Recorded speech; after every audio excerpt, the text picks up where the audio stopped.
sorry, with Genesis chapter 21, 22, and I think 23.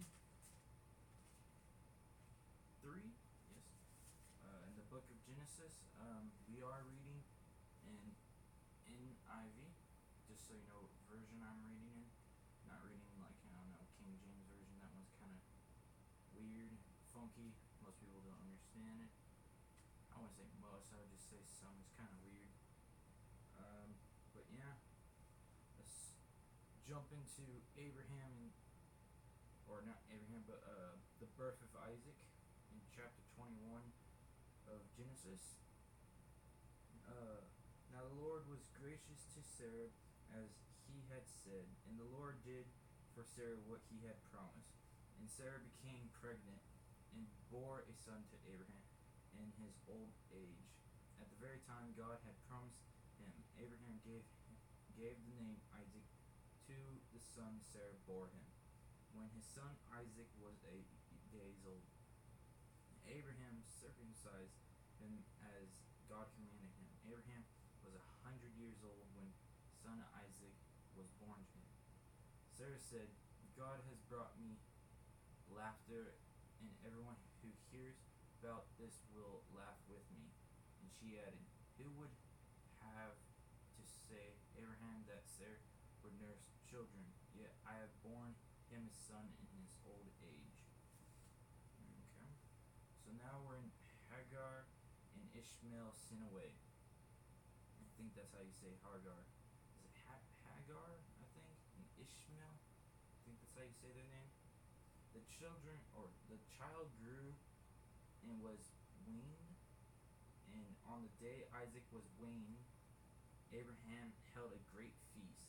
But Sarah saw that the son whom Hagar the Egyptian had born to Abraham was mocking. And she said to Abraham, get rid of that slave woman and her son, for that woman's son will never share in the inheritance with my son Isaac. The matter distressed Abraham greatly because it concerned his son. But God said to him, do not be so distressed about the boy and your slave woman. Listen to whatever Sarah tells you, because it is through Isaac that your offspring will be reckoned. And I will make the son of the slave into a nation also, because he is your offspring. Early the next morning, Abraham took some food and a skin of water and gave them to Hagar. He sent them on her shoulders and sent her off with the boy. She went on her way and wandered in the desert of Beersheba. When the water in the skin was gone, she put the boy under one of the bushes. Then she went off and sat down about a bow shot away, for she thought, I cannot watch the boy die. As she sat there, she began to sob. God heard the boy crying, and the angel of God called to Hagar from heaven and said to her, what is the matter, Hagar? Do not be afraid. God has heard the boy crying as he lies there. Lift the boy up and take him by the hand, for I will make him into a great nation. And then God opened her eyes, and she saw a well of water. So she went and filled the skin with water and gave the boy a drink. But God was with the boy as he grew up. He lived in the desert and became an archer. While he was living in the desert of Paran, his mother got a wife for him from Egypt. And now the treaty of Beersheba. At the time, Abimelech and Phicol, the commander of his forces, said to Abraham, God is with you in everything you do. Now swear to me here before God that you will not deal falsely with me or my children or my descendants. Show to me in the country where you now reside as a foreigner the same kindness I have shown to you. And Abraham said, I swear it. Then Abraham complained to Abimelech about a well of water that Abimelech's servants had But Abimelech said, I do not know who has done this. You did not tell me, and I heard about it only today. So Abraham brought sheep and cattle and gave them to Abimelech, and the two men made a treaty. Abraham set apart 7 ewe lambs from the flock. And Abimelech asked Abraham, what is the meaning of these 7 ewe lambs you have set apart by themselves? He replied, I set these 7 lambs from my hand as a witness that I dug this well. So the place was called Beersheba. Because the two men swore an oath there, after the treaty had been made at Beersheba, Abimelech and Phicol, the commander of his forces, returned to the land of the Philistines. Abraham planted a Teramastric,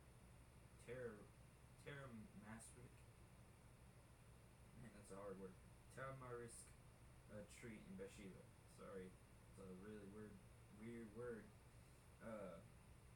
And there he called on the name of the Lord, the eternal God. And Abraham stayed in the land of the Philistines for a long time. Okay, so now we know where Abraham is and where the well came from. But Abraham's like, I don't know where that well came, so I'm just gonna give you my sheep because I'm sorry that it's there, you know. Chapter 22 Genesis. Abraham is tested. Sometime later, God tested Abraham. He said to him, Abraham, here I am, he replied.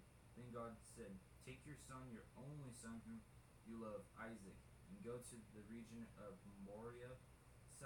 Sacrifice him there as a burnt offering on a mountain I will show you. Whoa. God, you can't just be telling people to sacrifice their sons. That's messed up. And a burnt offering? You're gonna make him burn his son in fire. That, oh man, I don't know if I could do that if I had a son. Early the next morning, Abraham got up and loaded his donkey. He took with him 2 of his servants and his son Isaac. When he cut enough wood for the burnt of the firing, he set out for the place of God had told him about. On the 3rd day, Abraham looked up and saw the place in his distance. He said to his servant, stay here with the donkey while I and the boy go over there. We will worship, and then we will come back to you. Abraham took the wood for the burnt offering and placed it on his son Isaac, and he himself carried the fire and the knife. As the 2 of them went on together, Isaac spoke up and said to his father Abraham, Father. Yes, my son, Abraham replied. The fire and the wood are here, Isaac said, but where is the lamb for the burnt offering? Abraham answered, God himself will provide the lamb for the burnt offering, my son. And the 2 of them went on together. When they reached the place God had told him about, Abraham built an altar there and arranged the wood on it. He bound his son Isaac and laid him on top of the altar, on top of the wood. Then he reached out his hand and took his knife to slay his son. But the angel of the Lord called out to him from heaven, Abraham, Abraham. Here I am, he replied. Do not lay a hand on the boy, he said. Do not do anything to him. Now I know that you fear God because you have not withheld from me your son, your only son. Abraham looked up, and there in a thicket he saw a ram, caught it by its thorns. He went over and took the ram and sacrificed it as a burnt offering instead of his son. So Abraham called that place, the Lord will provide. And to this day it is said, on the mountain of the Lord it will provide. The angel of the Lord called to Abraham from the heaven a second time and said, I swear by myself, declares the Lord, that because you have done this and have not withheld your son, your only son, I will surely bless you and make your descendants as numerous as the stars in the sky and as the sands on the seashore. Your descendants will take possession of cities of their enemies, and through their offspring all nations on earth will be blessed, because you have obeyed me. Then Abraham returned to his servants, and they set off together for Beersheba, and Abraham stayed in Beersheba. Okay, now the Nahor's, I'm just gonna say Nor's sons. Sometime later, Abraham was told, Milcah is also a mother. She had borne sons to your brother Nahor. Man, I'm sorry, these names. Uz the firstborn, Buz his brother, and Chimel the father, Aram, Kis, Hazo, and Piladash, and Jilab, and Pithlu.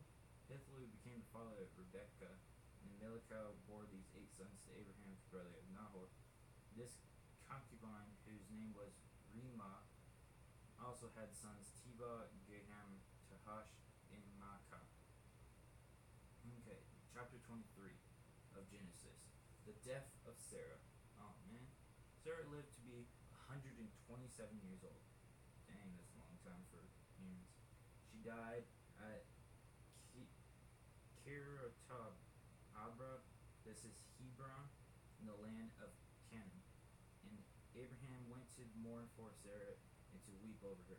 Then Abraham rose from beside his dead wife and spoke to the Hittites. He said, I am a foreigner and a stranger among you. Sell me some property for a burial site here so I can bury my dead. The Hittites replied to Abraham, Sir, listen to us. You are a mighty prince among us. Bury your dead in the choicest of our tombs. None of us will refuse you his tomb for bury your dead. Then Abraham rose and bowed down before the people of the land, and the Hittites said to them, If you are willing to let me bury my dead, then listen to me and intercede with the Ephron's son of Zorah on my behalf. So he will sell me the cave of Machpelah, which belongs to him, and is at the end of his field. Ask him to sell it to me for the full price as a burial site among you. The Ephron and the Hittite was sitting among his people and replied to him in the hearing of all the Hittites who had come to the gate of his city. No, my lord, he said, listen to me. I will give you the field and I give you the cave that is in it. I give it to you in the presence of my people. Bury your dead. Again Abraham bowed down before the people of the land. He said to the Ephron, in their hearing, listen to me. If you will, I will pay the price of the field. Accept it from me so I can bury my dead there. The Ephron answered Abraham, listen to me, my lord. The land is worth 400 shekels of silver. But what is that between you and me? Bury your dead. Abraham agreed to the Ephron's terms and weighed out for him the price he had named in the hearing of the Hittites, 400 shekels of silver, according to the weight current among the merchants. So the Ephron's field in Machpelah near Mamre, both the field and the cave in it, and all the trees within the borders of the field, was deeded to Abraham as his property in the presence of all Hittites who had come to the gate of the city. Afterward, Abraham buried his wife Sarah in the cave in the field of Machpelah near Mamre, which is at Hebron in the land of Canaan. So the field and the cave in it were deeded to Abraham by the Hittites as a burial site. Dang. Abraham just want to pay them, but they're like, man, we know who you are. You don't need to do that. But they're like, Abraham's like, no, I want to pay for this. You don't have to give it to me free just because of my name. You know. Abraham's pretty true, pretty great guy. Alright, so next video that I make, I'll probably be doing chapter 24 and chapter 25, maybe? Because chapter 24 is a pretty long chapter for Genesis. So just like my video, please subscribe to me, and thank you for watching. Bye!